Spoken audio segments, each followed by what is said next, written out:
Assalamualaikum warahmatullahi wabarakatuh. Perkenalkan, saya Hanum Salsabila dengan NIM 122700222, kelas Biologi A semester 5. Di sini saya akan memenuhi tugas mata kuliah evolusi dengan membuat video materi mengenai materi mutasi dan pola evolusi. Jadi langsung aja kita ke pembahasannya mengenai apa sih itu mutasi dan apa itu evolusi. Jadi mutasi itu adalah perubahan yang terjadi pada bahan genetik, baik DNA maupun RNA. Nah, peristiwa terjadinya mutasi itu disebutnya dengan mutagenesis. Sedangkan organisme yang mengalami mutasi dan memperlihatkan fenotip baru hasil mutasi itu disebut sebagai mutan. Kalau evolusi itu merupakan proses perubahan bertahap pada populasi atau spesies dari satu generasi ke generasi lainnya, ke generasi berikutnya. Hubungan dari mutasi dan evolusi bakal aku jelasin lebih lanjut di bagian pola evolusi. Jadi jangan lupa ditonton sampai akhir ya. Langsung lanjut lagi ke faktor yang menyebabkan mutasi. Jadi faktor yang menyebabkan mutasi itu disebutnya dengan mutagen. Yang pertama tuh ada mutasi alami atau disebut juga mutasi spontan. Jadi ini tuh terjadi dengan sendirinya tanpa campur tangan manusia dan tanpa diketahui penyebabnya secara pasti. Cuman menurut para ilmuwan tuh si faktor mutasi alami ini tuh dapat disebabkan oleh radiasi sinar ultraviolet, radiasi sinar kosmik dari luar angkasa, terus zat-zat radioaktif yang terdapat di alam yang masuk ke dalam tubuh. Selain itu juga dapat terjadi karena kesalahan pada proses replikasi DNA. Nah, mutasi yang terjadi secara alami ini tuh biasanya bersifat merugikan bagi makhluk hidup yang mengalaminya dan sering tidak mampu bertahan hidup karena tidak mampu menyesuaikan diri dengan lingkungannya. Tetapi kalau misalkan dapat bertahan hidup tuh, si sifat-sifat baru pada keturunannya tuh bakal diturunkan menjadi varietas baru.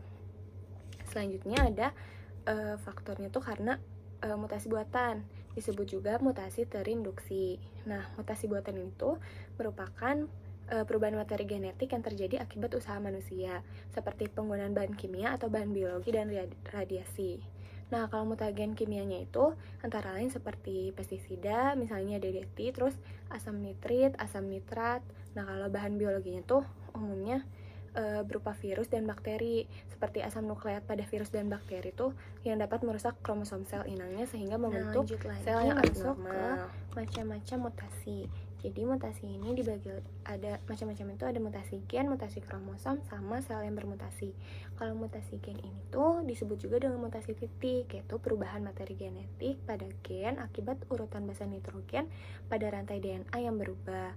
Perubahan urutan basa nitrogen ini tuh menyebabkan juga perubahan urutan asam amino yang nantinya bakal berdampak pada perubahan genotip dan fenotip suatu individu. Nah, dibagi lagi menjadi 4 macam mutasi gen ini tuh, ada adisi, delesi, insersi, dan duplikasi. Adisi ini tuh merupakan penambahan. Misalnya tuh pada urutan basa nitrogen CGG, CTAAAC mengalami penambahan basa nitrogen di ujung rantai menjadi TCG, GCT, AAAC. Terus ada delesi, pengurangan. Misalnya urutan basa nitrogen itu ada CGG, CTAAC mengalami pengurangan basa nitrogen C di ujung rantai menjadi GGC, TAAAC. Terus ada insersi atau penyisipan, sama kayak tadi urutan basa nitrogennya. Nah, ini tuh disisipin basa nitrogen T di antara si basa nitrogen tadi menjadi CTG, GCT, AAC. Terus ada duplikasi juga atau penggandaan. Misalnya basa nitrogennya sama kayak tadi, terus mengalami penggandaan basa nitrogen itu di tengah rantai, berarti menjadi CGG, CTT, AAC. Nah, habis itu masuk lagi ke mutasi kromosom. Kalau mutasi kromosom ini merupakan perubahan materi genetik pada kromosom tentunya.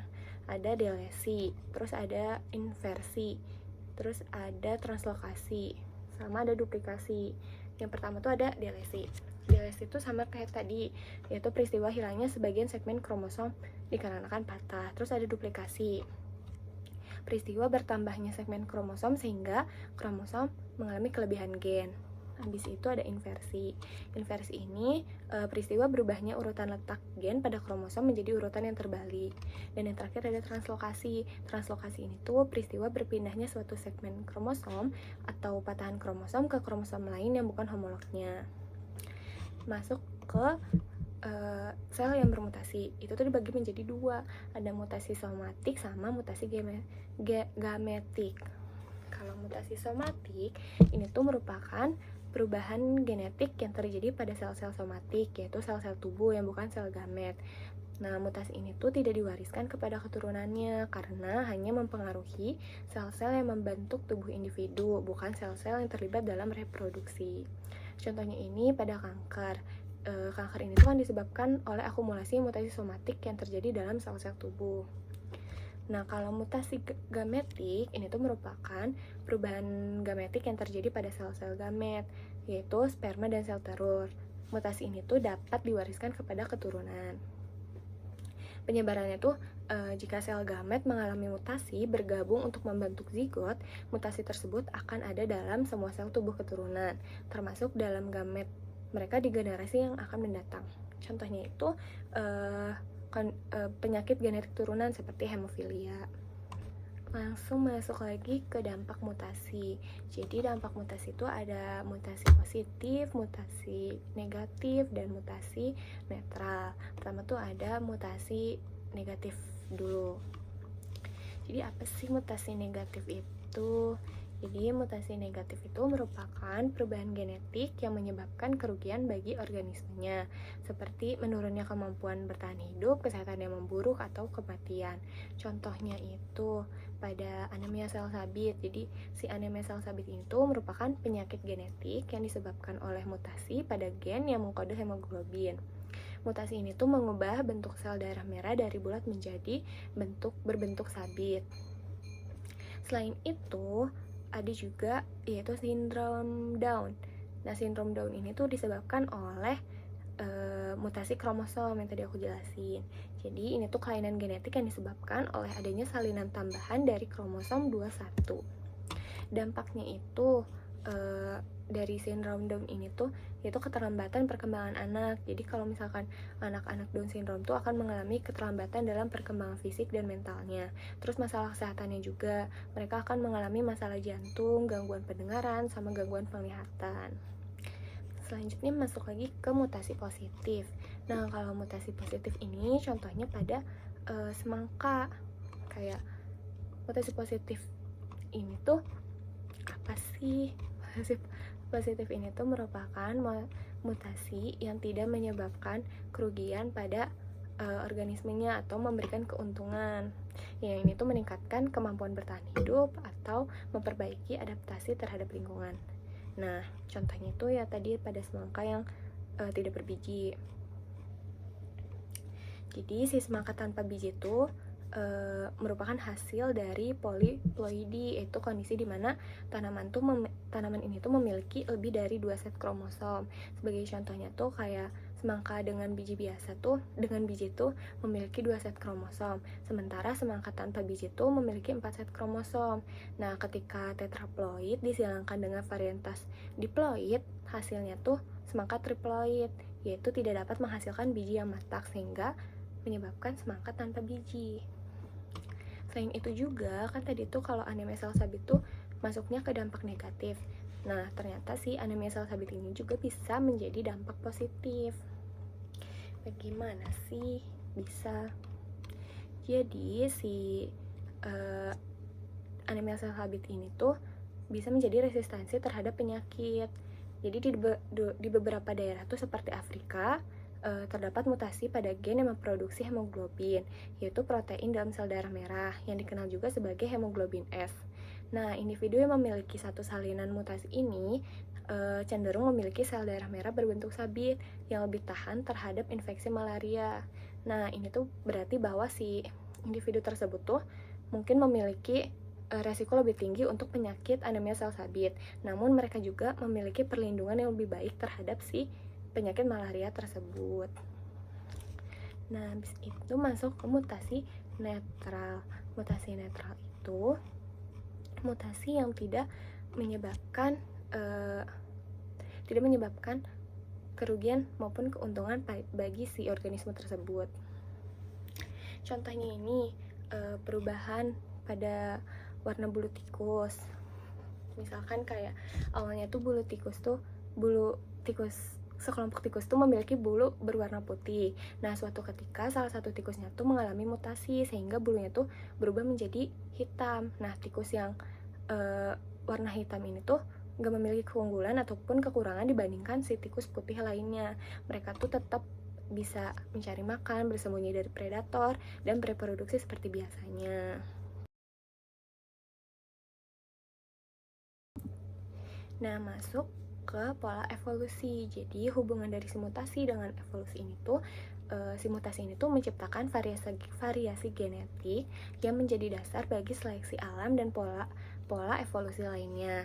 Nah, perubahan gen dan kromosom yang disebabkan oleh mutasi itu dapat menimbulkan perubahan-perubahan sifat dari tingkatan sel hingga tingkatan individu. Perubahan-perubahan ini tuh menyebabkan terjadinya variasi-variasi sifat yang menimbulkan keanekaragaman pada suatu organisme. Tingkat keanekaragaman organisme yang terus meningkat tuh mengakibatkan mutasi dapat menyebabkan terbentuknya spesies-spesies baru dengan sifat-sifat yang berbeda dari nenek moyangnya. Dalam hal inilah terjadi proses evolusi. Nah, pada proses evolusi juga terdapat pola evolusi yang berkaitan dengan mutasi. Yang pertama tuh ada evolusi divergen. Ini tuh terjadi ketika populasi yang berasal dari nenek moyang yang sama mengalami perbedaan adaptasi akibat lingkungan yang berbeda, sehingga akhirnya berkembang menjadi spesies yang berbeda. Nah, si peran mutasi ini tuh menciptakan variasi genetik di antara individu dalam populasi. Dalam kondisi terpisah atau lingkungan yang berbeda, mutasi yang menguntungkan untuk lingkungan tertentu tuh akan lebih diseleksi dan diwariskan di populasi tersebut. Contohnya tuh burung finch yang menunjukkan di mana si spesies burung ini tuh yang awalnya mengalami mutasi dan adaptasi sesuai jenis makanan yang tersedia di pulau masing-masing sehingga menjadi spesies yang berbeda. Nah, selanjutnya ada evolusi konvergen. Evolusi konvergen tuh terjadi ketika spesies yang tidak berkerabat mengembangkan karakteristik yang serupa sebagai adaptasi terhadap lingkungan atau tekanan seleksi yang sama. Si peran mutasinya tuh, mutasi yang kebetulan mengarah pada sifat serupa tuh dapat muncul pada spesies yang berbeda. Si seleksi alam kemudian mempertahankan mutasi ini karena sifat yang dihasilkan menguntungkan dalam lingkungan yang sama. Contohnya itu sirip pada ikan dan mamalia laut seperti paus adalah hasil evolusi konvergen, di mana spesies dari kelompok berbeda mengembangkan adaptasi serupa untuk berenang di lingkungan akuatik.